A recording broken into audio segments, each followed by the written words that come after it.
Busy morning for all of us. We just came from the courts with the chamber. We are back here in the phone shop to find out a lot more about phone security, so you might want to stay with us. And we dive straight into the issue. And my guests are already seated. We have on the extreme right Grace A.P. Jeble. She is the Executive Regional Secretary of the Accra Chamber of Commerce and Industry. And right beside her we have Albert Mpiboesiakon. He is the founder and principal consultant of E-Crime Bureau Ghana. They are going to be talking to us about issues relating to phone. Now, smartphones have become indispensable business tools for corporate executives and for most top individuals. They have become more of an obsession due to the resources which are stored on these devices for corporate and personal use. However, reports suggest that criminals, fraudsters, business competitors, and corporate insiders are targeting individuals, especially business executives, through their smartphones. On NewDay today, we speak to these two experts from the E-Crime Bureau and also from the Ghana Chamber of Commerce and Industry, who are championing a course to get more people to be security conscious and security savvy when it comes to issues of smartphones. So that is what we are focusing on today. I believe almost all of you, or almost all of us, have smartphones. But how secure is the data on the phone? That is what we are talking about. Good morning, ladies and gentlemen. Hi, good morning. All right, I believe it was through a phone that we called you to join us here for this discussion. Now, correct, Martin. On a daily basis, people complain of their data either not able to access something, or they've lost some data or some information. How secure can a phone be? Or, based on the fear that some have about it, will be safe not to have phones at all, so we can live our individual lives in peace? I'll start with well, Martin, I don't think that this is what the world is going. I want to take us back a bit. We started with desktop computers, some years back. Then we had laptops, then iPads and devices come in. Currently, smartphone are becoming indispensable, as you rightly mentioned in your submission earlier. And we expect the trend to continue. In other words, it is not rational to say that if we go back, unless we want to separate ourselves from the world that we are living in. We live in information technology age at the moment, and this thing is quite fundamental. You did ask a question, the security. There are two levels of security. The first one is quite basic. That comes with a phone. So when you have a phone with an Android based on iPhone, there are certain security settings that the manufacturer has put in place just to give you that basic sense of security when you're using the device. Then, because this is technology and hackers, criminals are always taking advantage to bypass that, basic security, you need to go a step further to secure the resources on. So yes, the first rule is to be able to move around the security settings which has been already programmed with the device, but that is not enough. We've seen a lot of things happening.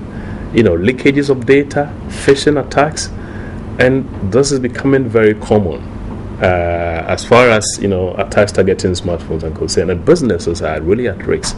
And I think that is where the collaboration between the chamber comes in, to look at some of these issues. But it's a real issue coming up.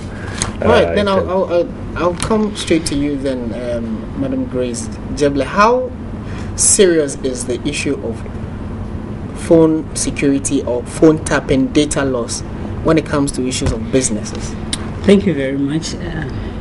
It's very serious, as Albert indicated.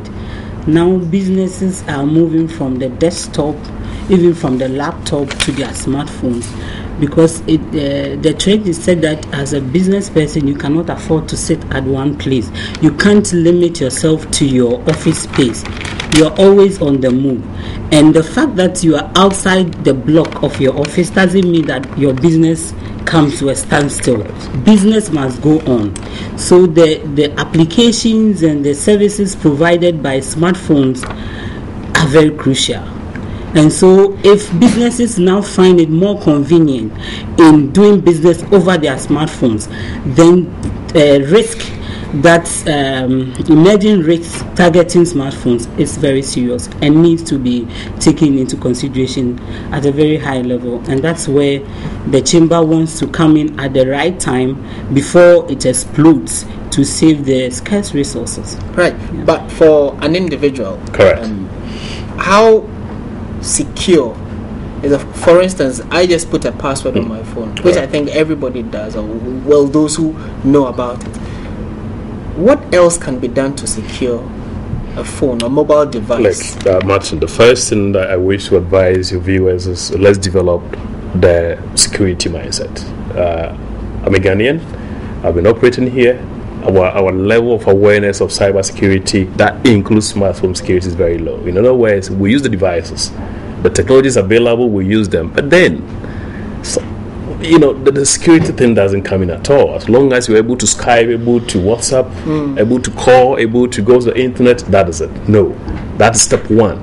Because when we develop this sort of mindset, that will help us to put whatever we need to put in place. The password, yes, it's okay. It protects you to some point.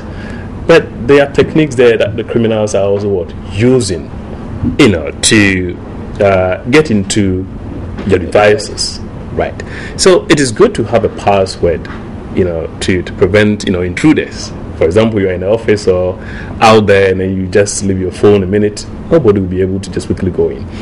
But it depends on what you have. For example, currently the banking sector are coming out with all SMS products, online banking, SMS banking and all those things. You don't just tell me you need to just put a password on your device. There should be additional security measures. What can an individual do? Correct. Mr. Asari, correct. Nanaya, Kwame, myself. This is what they need to do. First of all, if you use your phone like this for such engagement, you need to do security audit on your devices. You need to have the basic security settings right. You need to know the phone. You need to also know the vulnerabilities. Every technology, every device has got its own vulnerabilities, and that's what we've been taking people through the training. So you need to have that sort of awareness. You need to have something like encryption, which we're making some available, so that if you have certain confidential data, that one is secure. Because we just recently had cases where somebody sent a phone, for repair works on the phone. The person had, nude pictures on that phone, and when he sent it out to the repair, the guys were able to extract that data. A call came in after a week requesting for money, ransom, 5,000 Ghana cedis. If you don't pay this, I'm going to upload the pictures online. And it went online. These are some of the practical issues. This is from the individual level. We also have issues where criminals are intercepting SMS, banking SMS messages, which are sent to customers. Because the phones it's not the banking system, but the phone is not very secure. These are some of the things that we need to be aware of, in order to put the measures in place. But sometimes, as I'm saying, we look at the phone architecture. Which phone are you using? We look at the security settings on that. We look at the vulnerabilities. Then we prescribe. There's no one single mechanism, to resolve this problem. Exactly. All right, but wrapping up on this, we hear there is a special program coming up to walk people through how to be IT savvy or how to be very secure when it comes to mobile data protection. Can you give us an idea of what is going to, when it is, and which people are invited? Grace, go ahead, please. Sure. Yes.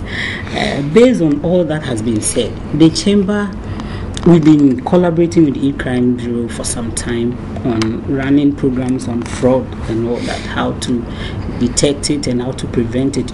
There's these days businesses need to conserve whatever resources that they have, and you cannot afford to lose any resource to fraudsters.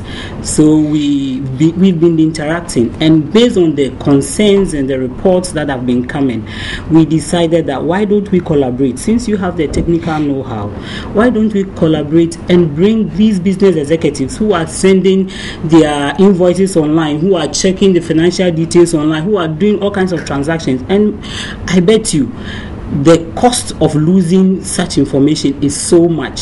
So why don't we do something that will prevent it from happening in the first place? We cannot stop them from doing it, but we can go a step ahead to secure ourselves. So we discussed and we said, okay, why don't we organize this workshop, train these business executives who are very busy. Some of them even give their phones to their PAs. I'm not saying PAs are not good, but they give their phones to their PAs to transact business.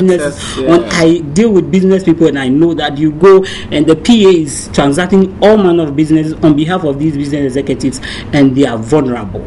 So we said, why don't we do this and then train these business executives to secure their data?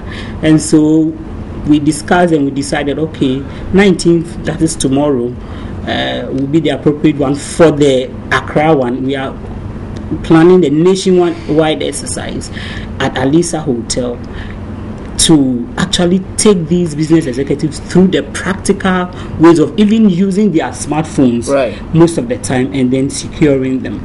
Maybe Albert will talk about some of the things that will be training them.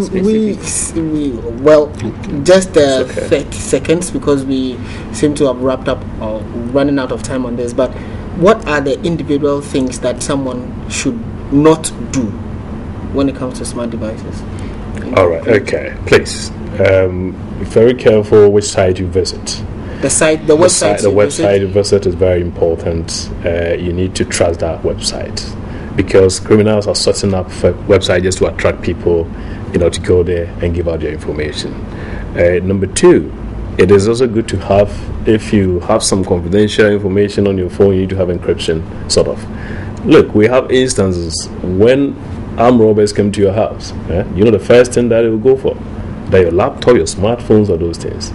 Imagine you have something crucial on that phone, and it goes in the hands of this guy. They've stolen the phone, but they've also gotten your details. This is also crucial that you need to take into consideration. Don't put so many things also, on the phone unless it's absolutely necessary. And regularly do security audit on those devices.